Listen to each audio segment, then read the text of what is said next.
So because we're in the School of History, Philosophy, and Religion, I thought I would start with a little bit of the theory of atonement in legal theory, okay? All over the prison, all the time, I saw evidence that despite deprivation, discomfort, and even sorrow, the human spirit rebounds. We are destined to stand up straight, imagine a future, enjoy what pleasures come our way, and laugh. This human capacity to reframe and redeem continually throws a monkey wrench into the one fundamental purpose of prison: to impose suffering. For most of my adult life, I refused to suffer. I denied it before it could reach my conscious awareness. Though I was separated from my family and lived in shame and fear, I would tell friends and strangers, nothing bad has ever happened to me. I meant that I had never been in a car wreck or lost my home to a tornado. Living through the time in prison in the same denial might have been possible. I saw people manage to achieve a thin and brittle protection. Dissociated from all experiences to avoid pain, they devoted their mental energy to the single project of not suffering. That seemed too high a price. I tried instead to make sense of the suffering. People in prison suffer, and there is pretty universal agreement that they should. The imposed hardships, separation from loved ones, loss of freedom, difficult and uncomfortable conditions serve the behaviorist objective, eloquently expressed in the words we often heard from the guards.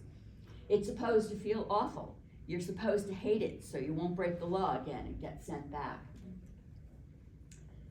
Legal philosopher Stephen Garvey suggests that punishment is more than aversive conditioning.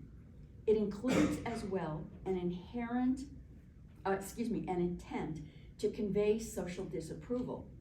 The expected salutary effect is to reassert the legitimacy of the state and, since the rise of the victims' rights movement, restore the dignity of the victims with a message that what the offender did was bad.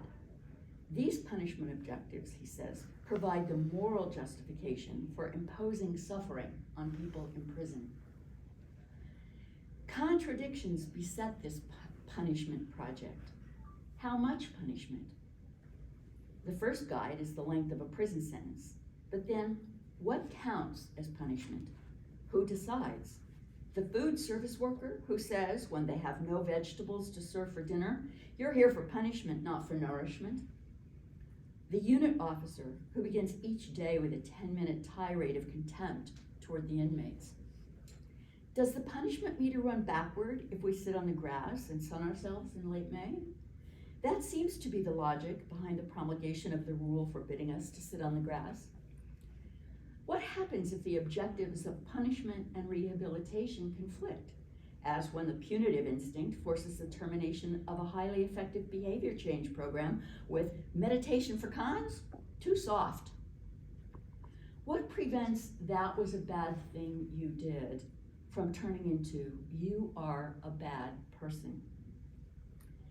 Except for the impossibility of being available to Jamie, that's my son, and maintaining the love between Ron, my partner, and me, prison's deprivations and discomforts were of little consequence for me. I was not so quick to dismiss the social disapproval element of punishment. I tried to discern what inner work the accusing glare should prompt in me. Garvey prescribes 4 steps a wrongdoer should take to expiate guilt and restore a place in the community: repentance, apology, reparation, and penance. I had found my way to some of these steps. I was working to replace shame with a willingness to see my actions and their origins clearly and experience feeling bad about what I had done. Father Tom Conway, Victim Offender Reconciliation Program, had helped me to understand that money payment can be part of repairing damage, and I had become willing to offer it. I hoped to express a heartfelt apology, even though it would be some time before I succeeded. Penance, the voluntary acceptance of suffering, eluded me though. There was so much wrong with the punishment I saw in prison. The imposition of suffering was arbitrary, selectively applied, without rational regulation, easily abused by the whim of the powerful, and devoid of the promise of a return to community. I could not imagine accepting it voluntarily. I was struggling with this when I received a letter from a friend in Oregon one day. He wrote, "You are undergoing a great purification. You should expect it to be uncomfortable sometimes." The penance required for atonement, I realized, is a purifying and not retributive suffering. It is a choice to undertake a frightening and challenging self-reflection, to look clearly at the impact of our actions on others, and to feel the stinging pain of remorse. Atonement is soul work. It is psychological and social as well. It brought me an astonishing sense of liberation, an integration of my whole self, and the capacity to receive from the world an invitation to have a fully human life. Atonement left me more whole, not less. It would be a mistake to think that atonement belongs only in prison among convicted felons. For one thing, there is a strong race and class basis for determining who gets caught and punished for breaking laws. In addition, not all mayhem is criminalized.